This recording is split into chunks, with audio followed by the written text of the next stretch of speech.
Hello students, कैसे हैं आप लोग। तो आज का टॉपिक है आपका एक्सरसाइज 2.3 चैप्टर नंबर 2 पॉलिनोमियल्स का। तो पहला क्वेश्चन है, determine which of the following polynomials has x+1 a factor. की जो भी पॉलिनोमियल जो नीचे दिए हुए हैं तो उसमें से किसका जो है x+1 क्या फैक्टर है। तो x+1 फैक्टर है कि मतलब कि क्या होगा यहाँ पर x की वैल्यू x+1 नहीं, x की value -1। If x+1 is a factor of given polynomial then p polynomial में अगर मैं -1 रख दूंगा तो वो ज़ीरो हो जाएगा। अगर x+1 तो x+1 is equal to zero अगर फैक्टर है तो x की वैल्यू क्या रखेंगे -1। तो x की वैल्यू -1 रखेंगे तो -1 रखने के बाद में यहाँ जो गिवन पॉलिनोमियल था वहाँ पे ज़ीरो आ जा रहा है। तो ज़ीरो आ जा रहा है तो ये क्या हो रहा है, x+1 is the factor of the given polynomial. यहाँ पर x+1 इज़ द फैक्टर है तो x की वैल्यू -1 रखनी पड़ेगी। अगर यहाँ पे होता है x-1 is equal two is a factor तो x की वैल्यू क्या हो जाती है यहाँ पर 1। नेक्स्ट है सेम x की पावर 4 प्लस x की power 3 plus x square plus x+1। यहाँ पर भी क्या करेंगे, x की पावर को -1 रख के यहाँ पे चेक करेंगे। आंसर आ रहा है क्या 1। अगर ये 1 आ रहा है ना तो 1 का मतलब कि क्या है, ये x+1 इस पॉलिनोमियल का फैक्टर नहीं है। आंसर क्या आना चाहिए था, 0। नेक्स्ट x की power 4 plus 3x³ plus 3x² plus x+1। यहाँ पर जो है आप जो रख के देख रहे हैं, if x+1 is the factor of the given polynomial then polynomial पे अगर मैं -1 रखूँगा तो वो ज़ीरो आना चाहिए। तो पॉलिनोमियल पे अगर मैं -1 x की जगह पे -1 रख के देख रहा हूँ तो आंसर क्या आ रहा है 1। तो ये भी क्या है, फैक्टर नहीं है। Hence x+1 is not a factor of the given polynomial. Next वाला क्वेश्चन है x³ minus x² minus bracket में 2 प्लस √2x प्लस √2। तो क्या ये है, तो इसमें भी क्या हो जाएगा, x+1 जो है वो ज़ीरो, x की वैल्यू -1 हम डाल के देख रहे हैं। तो -1 डालने के बाद यहाँ पर आंसर क्या आ रहा है आपका 2√2। तो 2√2 तो नहीं आना चाहिए था, ज़ीरो आना चाहिए था। तो ये भी क्या है, इसका फैक्टर नहीं है।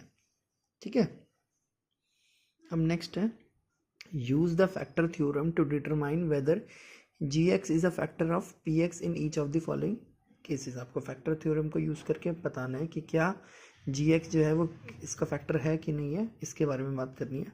तो ये कैसे होएगा, जैसे पॉलिनोमियल आपको दे रखा है ना, polynomial x is equal to 2x³ plus x² minus 2x minus 1। तो gx is equal to x+1, same चीज़ x+1 वहाँ पे फैक्टर बोला था। तो यहाँ पर क्या क्या रखेंगे हम, x की वैल्यू क्या करेंगे, -1 जो है यहाँ पे डाल के देखेंगे। अगर आंसर 0 आ रहा है तो यस ये फैक्टर है, नहीं आएगा तो नो। तो if gx is equal to x+1 is a factor of the given polynomial then p-1 must be 0। तो ये क्या होना चाहिए, 0 होना चाहिए। तो मतलब यहाँ पे जहाँ जहाँ x है वहाँ -1 पुट करके हम देखेंगे तो आंसर में क्या आ जाएगा आपका, 0 आ रहा है सॉल्व करने के बाद।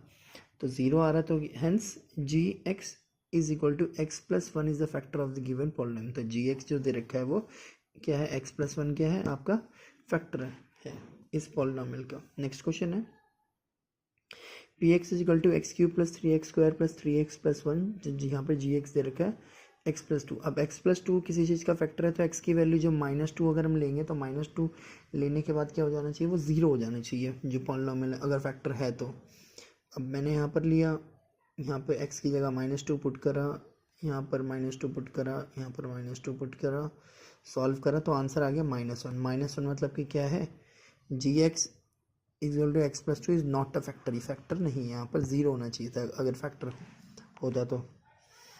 नेक्स्ट है px is equal to x³ minus 4x² plus x plus 6। अब gx is equal to x-3। अब x-3 है तो फैक्टर होने के लिए x की वैल्यू क्या रखनी पड़ेगी, 3।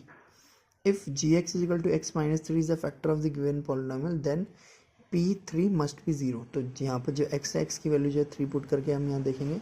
अब 3 पुट करने के बाद यहाँ पर क्या आ जा रहा है, 0 आ जा रहा है। तो 0 आने का मतलब कि क्या हो गया, hence gx is equal to x-3 is the factor of the given polynomial. Next part है इसका। नेक्स्ट पार्ट में क्या बताया गया, find the value of k if x-1 is the factor of the polynomial x in each of the following case. x-1 जो है factor है तो मेरे को आपकी k की वैल्यू बतानी। x-1 फैक्टर है तो मतलब x-1 is equal to 0, x की वैल्यू क्या आ जाएगी यहाँ से 1, और इसे 1 के साथ में इक्वेट करके हम देख लेंगे। तो अब देखो, if x minus one is the factor of the given polynomial then polynomial पे अगर मैं 1 रखूँगा तो वो 0 होना चाहिए, ठीक है। तो यहाँ पर आपने x square plus x plus के रख दिया, तो यहाँ पर 1 पुट करा, तो यहाँ पे क्या आ गया 2 प्लस के। अब ये 2 प्लस के क्या होगा, 0 के बराबर होगा। क्यों? क्योंकि यहाँ दे रखा है एक्स माइनस वन फैक्टर है, तो एक्स की वैल्यू वन हो जाएगी। तो के की वैल्यू यहाँ से क्या निकल के आ गई, -2। नेक्स्ट है 2x स्क्वायर प्लस के एक्स प्लस √2। सेम चीज़, x की जगह 1 पुट करके देखो, फिर से 0 के साथ में कंपेयर करके देखना, तो k की वैल्यू निकल के आ जाएगी यहाँ -2 माइनस √2, या आप माइनस कॉमन लेके 2 प्लस √2 आ जाएगा आंसर। नेक्स्ट है आपके पास में के x square -2√x plus 1। Same one आप वैल्यू पुट करो, फिर बाद में 0 के साथ में कंपेयर कर दो, यहाँ से k की वैल्यू निकाल दो, √2 माइनस 1। नेक्स्ट के एक्स स्क्वायर -3x प्लस के। सेम चीज़, सेम प्रोसीजर करना है आपको। 1 पुट करो x की जगह पर, k की वैल्यू 3/2 यहाँ से निकल के आ जाएगी। अब अगला है फैक्टराइज करना है। फैक्टराइज जो है, मैंने जो है इसको फैक्टराइज करना है मिडिल टर्म से स्प्लिट करके। अब देखिए, ये है 12x स्क्वायर, ये है 1। तो हम क्या करते हैं इसमें, पहले जो है 12x स्क्वायर और 1 को क्या लिख देंगे इस तरफ लिख देंगे, और स्पेस देके 1 को इस तरफ लिख देंगे। अब 7x है ना, ये -7, इसको इस तरीके से लिखेंगे, जो पहला और आखिरी नंबर, जो लास्ट नंबर है, इनको मल्टीप्लाई करके रफ में लिख देंगे हम। मल्टीप्लाई करने के बाद ये 12x स्क्वायर आ रहा। अब ऐसा देखना है कि 12 जो है, 2 नंबर ऐसे ढूंढने हैं जिनको मल्टीप्लाई करके क्या आ जाए, 12 आ जाए, और प्लस माइनस करके क्या आ जाए, -7x। तो आप नंबर चेक करें, 1 और 12, तो 1 और 12 तो होता है, लेकिन क्या बोलते हैं वो, प्लस माइनस करके -7 तो आ नहीं सकता। अब 2 6 12 होता है, लेकिन क्या बोलते हैं, ये प्लस माइनस अगर मैं प्लस प्लस भी कर दूँ या माइनस माइनस भी कर दूँ, तभी भी ये 7 नहीं बनेगा।